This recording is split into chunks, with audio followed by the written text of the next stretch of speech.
Hello students, welcome to the lecture on marketing organization, and after this lecture we will be able to learn the following objectives.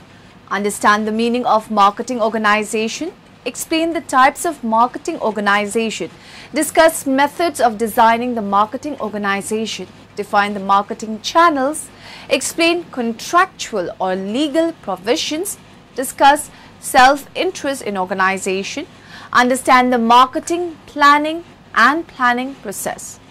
Let's start with a brief introduction.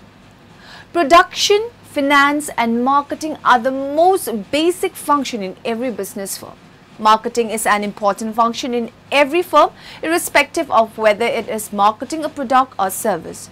Also, we shall examine the consideration involved in designing the marketing organization and how the role and emphasis of marketing function has shifted from that of a simple ancillary kind of a role to a situation where it is the most dominant one. Principles of designing an organization. Specialization. The division of labor on the basis of which a particular type or set of activity is differentiated from another. Jobs are assigned to individuals on the basis of their specialization. Departmentalization. The integration of differentiated or specialized activities and grouping of individuals into departments, division, etc. Standardization. The existence of procedures and systems which help integrate the entire organization. Formalization. The extent to which all procedure, systems and policies are written so that the organization becomes independent of the person who founded it and acquires a lifespan substantially longer than any one individual. Centralization. The level at which authority for decision making is concentrated. It involves designing formal reporting, relationship and information system leading to hierarchical levels and spans of control. Evaluation. Providing system for appraisal and compensation. Structure. The total configuration or arrangement of individuals, departments, reporting, relationships, information flows, span of control, all of which give the organization its specific shape. Let us discuss the meaning of marketing organization. The principles of organization apply whether designing the entire organization or a department within it. The three most basic functions necessary for any business organization are finance, production and marketing. Each of these functions is organized separately. The changing role of marketing organization. Role of the marketing function and its place in the overall organization has been changing over time. From a situation where marketing was treated as a selling arm of the factory, it has come a full circle where marketing dictates what is to be produced. With the passage of time, not only has the organization of the marketing activity undergone many changes, but its growing importance has influenced the entire concept of viewing a business. More and more firms are now adopting the marketing orientation, that is, the customer and his needs form the nucleus of all the activities of the firm. Let us now discuss the types of marketing organization. It is true, certain traditional marketing has been around for a long time and it's still used today. But with the internet now playing such a huge role in any company's success, people are coming out with more and more ways to market their products or services. The more we thought about all the different varieties of marketing, the more we realized there are so many different ways to promote something. Internet marketing. Internet marketing is any marketing strategy that takes place online. Also referred to as online marketing, it encompasses a variety of marketing forms like video advertisement, search engine marketing and email marketing. Offline marketing. Offline marketing, the opposite of online marketing, includes all forms of marketing that are not done on the internet. Outbound marketing. When think of marketing, the different forms come up with are mostly outbound marketing, also called traditional marketing. In fact, the majority of companies today are using different types of outbound marketing to reach their potential customers. Outbound marketing includes any marketing efforts that are taken to introduce a product or service to someone who is not looking for that product or service. Inbound marketing. Inbound marketing focuses on customers as opposed to reaching out to them directly like in outbound marketing. The important thing to remember here is that a person starts out with the want or need to purchase a product or service and they go out to find it. Newsletter marketing. Newsletter marketing and email marketing refers to ways of promoting company through emails. Article marketing. Businesses will often write articles related to the industry they are in and distribute them online and offline. Trade show marketing. Companies that want to reach a large number of potential customers can participate in public or private trade shows. Trade shows and other forms of event marketing are often a large investment to participate in, but trade shows allow companies to demonstrate new products and examine what is going on in the industry. Search engine marketing (SEM). Search engine marketing (SEM) is the way in which companies promote their business through paid placement on search engines like Google. Direct marketing. Direct marketing's main goal is to send a message directly to consumers without having to use any third-party outlets. Niche marketing. When a product or service is not being readily supplied to a certain portion of a market, a company can focus their efforts on that niche to address a need that is not currently being addressed. Basically, a niche market is a smaller market within a larger market or an industry, and it may be very detailed, very specific. It may be something that's off the wall in many cases. So a couple of examples would be baseball player bobblehead dolls. That's within the toys market, and drills down to something very specific. Also, waterproof hiking boots for men is obviously something that you put on your feet. Let's look at another example. In the investing industry, there's many other industries below it: funds, bonds, stocks, precious metals, and we can drill down within the funds and recognize that there's many different types. There's international, large cap, small cap, in addition to many others. And we can drill down within international funds and realize that there's European funds, Asian funds, South American funds, and we're really getting into what a niche is right here. We can drill down even further within South American funds and see something maybe such as housing funds in Argentina, and that's kind of getting down into the micro niche. Drip marketing. Drip marketing is the act of sending out scheduled, targeted emails that are all coordinated to a specific goal of client conversion. Social media marketing. Social network marketing and social media campaigns provide a window to market a product or service on the internet through different social networks.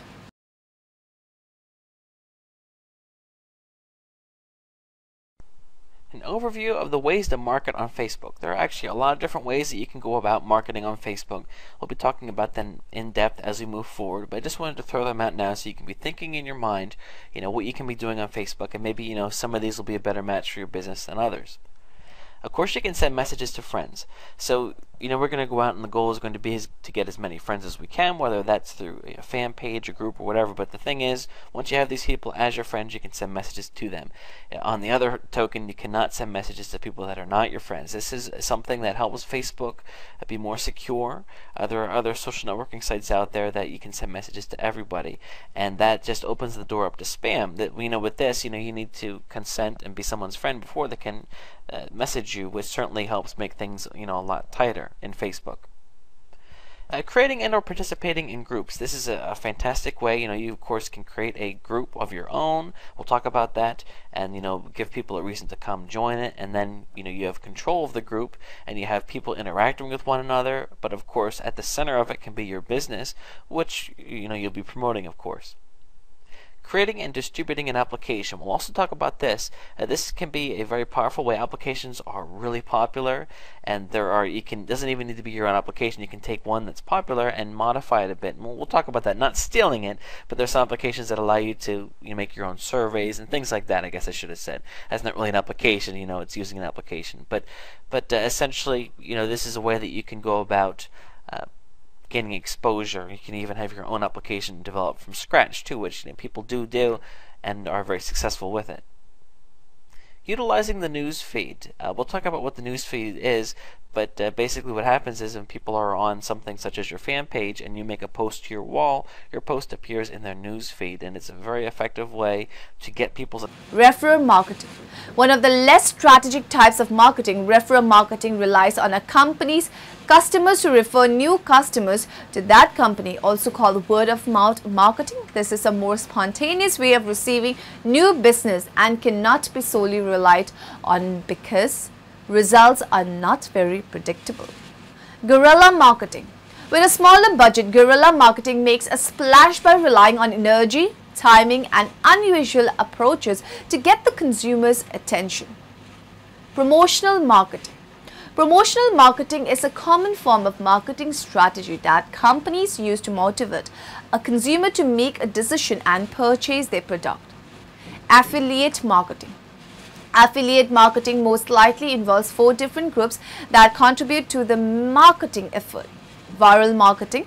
This type of marketing relies on the message of a marketer being spread quickly through various social networks in order to increase brand awareness.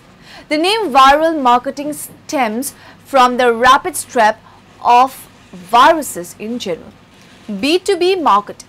Any type of business, whether an organization, individual, government, or other institution that markets to other businesses, is involved in business-to-business marketing. B2C marketing. Business to consumer marketing campaigns tries to reach a category of people that will be likely to purchase their product or service. Mobile marketing.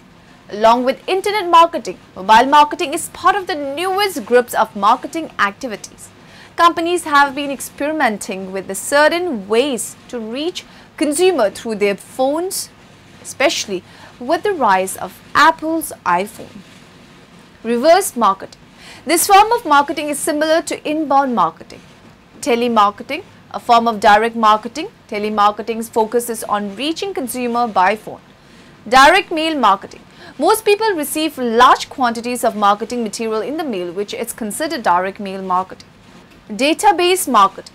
Database marketing is similar to other types of direct marketing, but the focus is more directed towards analyzing data. Personalized marketing. The goal of personalized marketing is to create a unique offer for each individual customer. Let us now discuss the methods of designing the marketing organization. Marketing planning and organization. In the functional organization, various functions performed as part of the overall marketing function are the basic for the organizing the marketing setup. The most common function in marketing are sales, distribution, advertising and sales promotion, marketing research, marketing information system, dealer development, customer service, new product development, marketing planning.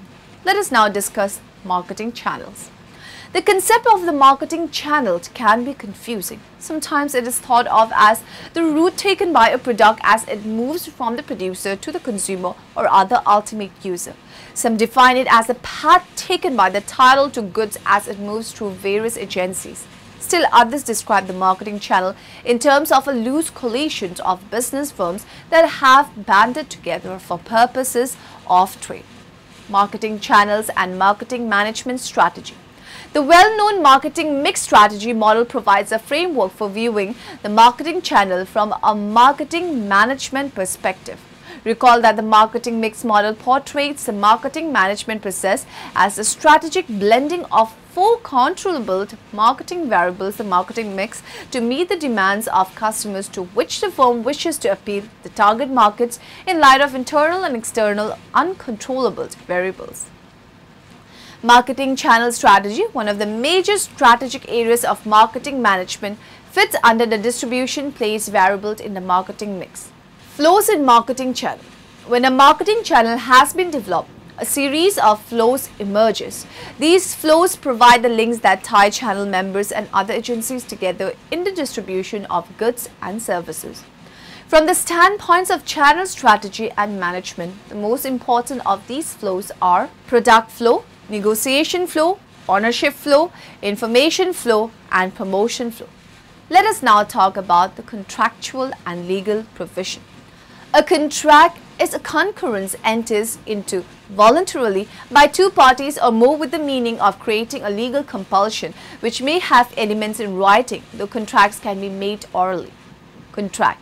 A contract is a legally enforceable promise. Contracts are vital to society because they facilitate cooperation and trust. Rather than relying on fear of reprisal or the hope of reciprocity to get others to meet their obligation, people can enlist other people to pursue common purposes by submitting to contracts that are backed by impartial authority.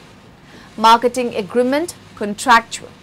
A marketing agreement is a legal document recording the rights and duties of members and their cooperative with regard to marketing members' production through the cooperative. It requires the member to market output with a cooperative, and it obligates the cooperative to obtain the best possible price for that output. A marketing agreement or contract should be distinguished from a membership agreement. A membership agreement encompasses participation agreements involving all types of cooperatives. A marketing agreement also differs from a cropped or forward contract. A crop contract is a written agreement between a producer and buyer in which price is determined in advance of the time of delivery. Contract style. In addition to contract format, the drafter also needs to consider language style. One option is to draft an agreement that it is quite general and policy oriented with few explicit requirements. Type of contract. Agency or sales contract. With marketing agreement, it is important to understand the legal relationship that exists between cooperative and member. An agreement either calls for the cooperative to act as agent contract, or requires a cooperative to purchase the goods outright from the member, purchase and sell contract. Traditional distinctions between agency and purchase and sell contracts have become somewhat blurred over time. Today, marketing agreements often embody elements of both agency and sale transaction. Crop agency agreement. 4 issues should be addressed in drafting a contract provision that establishes an agency relationship between the member and the cooperative. First, the member principal must appoint the cooperative as agent. If a member's entire production is to be marketed through the one cooperative, the contract should say also that the cooperative is to be the sole or exclusive agent, or some other words to that effect. Second, the cooperative should require assurances that the member has full title to the goods being transferred to the cooperative. If any outstanding liens are on the member's crop, the member must notify the cooperative in writing. Third, the contract should declare that after transfer to the cooperative, the member can no longer exercise any control over the crop delivered. Fourth, an agency agreement should describe the extent of controls an agent and exercise over a member's goods. Such an explanation is necessary since an agent derives all authority from the principal. Let us now discuss the self-interest in organization. Organization studies. How are contemporary studies of organization plagued by self-interest?